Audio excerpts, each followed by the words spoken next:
This is the neighborhood of South Salem in Salem, Oregon. We are going to take a deep dive and break down why this specific neighborhood may or may not be the right one for you. We are going to pull up a map and discuss the neighborhood, but we're also going to talk about the pros and the cons, some of the main roads, and proximity to a lot of your daily amenities like grocery stores, getting to downtown Salem, and the interstate. I'm also going to show you footage from the exact areas we're talking about. Stick around until the end because I'm going to be sharing with you the top reasons why my YouTube clients are deciding to move into the South Salem neighborhood.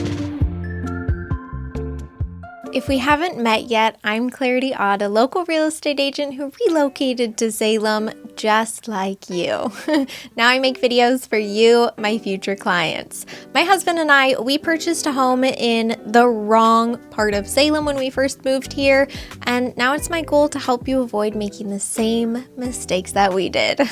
If you want me to be a real estate agent here in Salem, all you need to do is book a one-on-one consultation with me. You can find a link to get on my calendar in the description of any of my videos. Okay, let's jump in and get you educated. As you see on the map here, we are talking about the South Salem neighborhood. This is not to be confused with the literal south section and half of Salem. Now, this neighborhood is home to some of my favorite subdivisions like Candelaria, Croissant Mountain, and Illahee, which are just a handful of options available to you in the South Salem neighborhood. This is a very unique section of Salem because you really are going to be able to find a lot of older homes, mid-century homes, but you're also going to find new construction and modern homes as well. So there are quite a few ranch style homes, smaller bungalows, and then you have those new construction homes which are going to be bigger and more of a modern farmhouse style. Recently, my YouTube clients who have been gravitating towards this area of town, they are putting a lot of emphasis on new construction homes, but they really want to be in a more established community that is a little bit older. They want larger trees. They want communities that are already established and have, flourished for years and years. But on top of all of that, they really want to have the close proximity and convenience to jaunting up into downtown Salem in 10 to 15 minutes flat. The South Salem neighborhood is going to be slightly hillier than some other sections of town, and this is going to be especially true if you're focusing your search on a place like the Candelaria neighborhood or Croissant Mountain, which are all located in the South Salem neighborhood. It's really common for a lot of these older mid-century homes to still have their original features. So if you are a lover of mid-century homes with a lot of character, or your primary focus is just finding a house that has those mid-century modern vibes, this is going to be a great part of town for you to focus your search on. Some of the mid-century homes have been updated, so there is a really good possibility of finding a unique mid-century modern home, but having those modern day amenities. But do expect those renovated mid-century homes to be upward of $600,000. Because this is a really uniquely positioned neighborhood, if you want the history and the community that comes with a well-established neighborhood, but you really want a larger new construction home, you can make that happen in this area because a lot of the new construction homes, they're over 2,000 square feet. You're also going to find some resale houses in this area, and those are going to be closer to the $400,000 mark, but it is much more common to see houses $500,000 and above in this neighborhood. For the new construction homes that we are seeing pop up here, they are selling around the $700,000-ish mark, but it's also really easy to see houses that are selling for over $1 million in this area. Of course, with the new construction homes and the areas that are being developed in this neighborhood, the huge caveat here is that there's not a lot of new construction going on. We do not have massive planned communities in the South Salem neighborhoods. So by the time that you watch this video, there might not even be any new construction homes left for you to choose from. Based upon whenever you're watching this video, Ask me about new construction homes in this area when we're talking on our one-on-one consultation, and I'll let you know if there are any homes left. If your main focus is either finding a really great character home that has those strong mid-century vibes, or you just want to focus your search on new construction in a well-established part of Salem, this is really going to be an ideal spot for you to check out. Because this is more of a hilly section of town, you can expect to find properties that have really great views looking out towards the Oregon coast or out towards the Willamette Valley towards the east. If you're finding value in this video so far, give it a thumbs up and comment below. This really helps my video reach others who are thinking of relocating to Salem, Oregon too. The main streets for the South Salem neighborhood are going to be Liberty Street, which is going to take you all the way into downtown Salem and further into South Salem.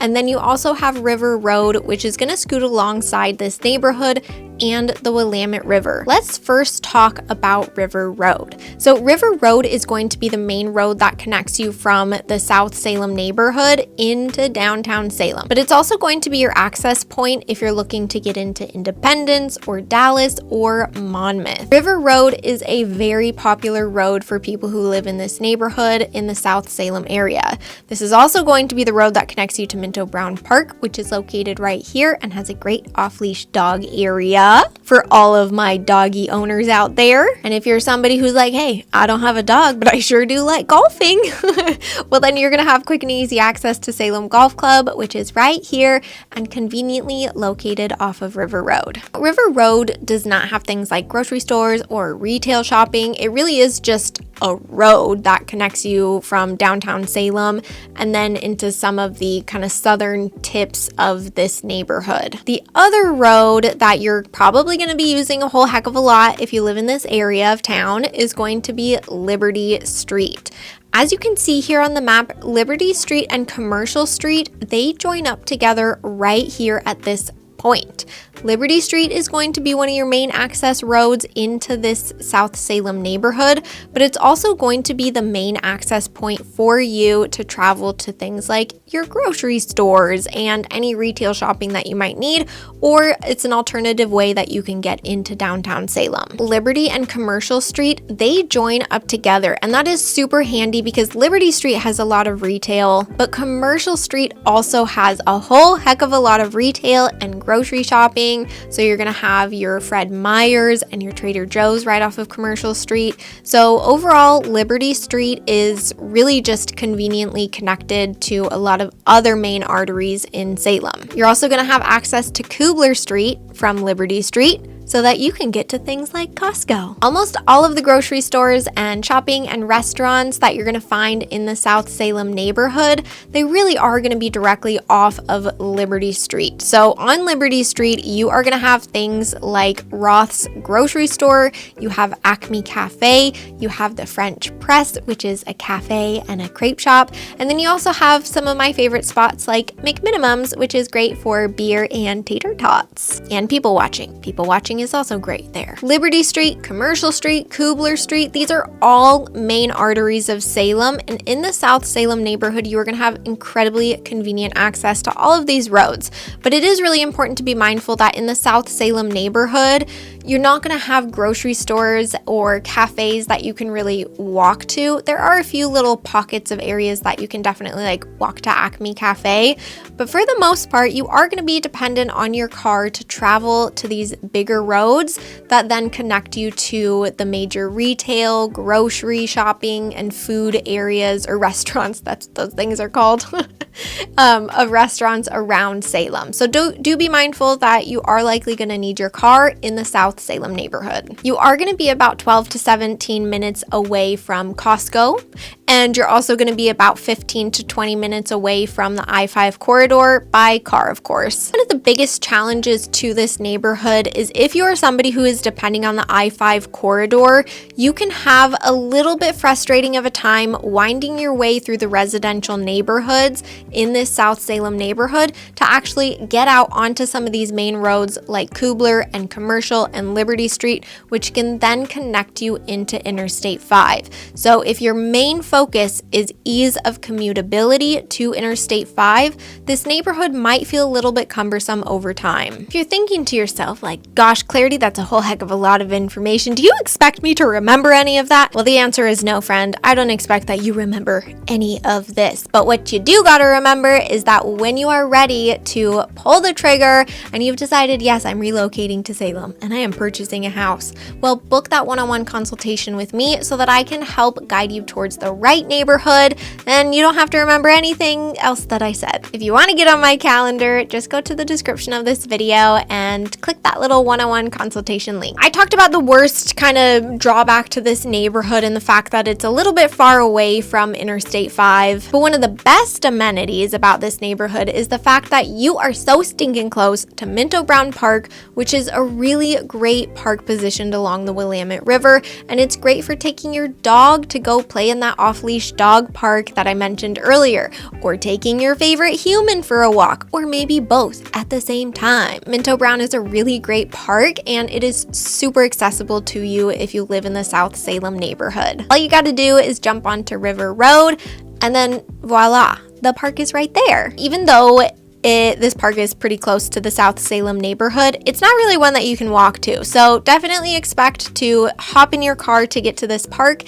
And if you live on a hill, I would also recommend driving to the park so that, you don't have to walk up the hill. Am I talking about my own preferences here? I am.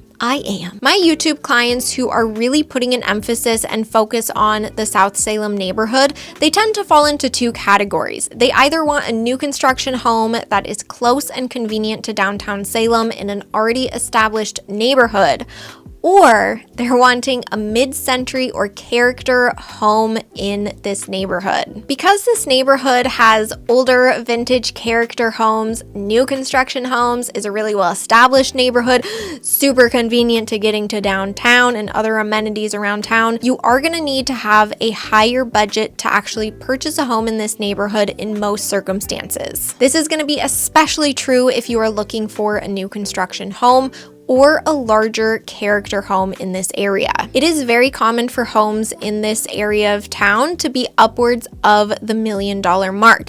This is especially going to be true if you are interested in the areas that I mentioned earlier, like Croissant Mountain, Illahee, or the Candelaria neighborhood. If you want to be one of my YouTube clients who is looking around in this cool ass neighborhood, just make sure you book a time on my calendar so that we can have a one-on-one consultation so I can tell you if this neighborhood might work for you and your situation or not. If you like this video, don't forget to give it a thumbs up and check out this one next because I have a feeling you're gonna like this one as well. Bye, friends.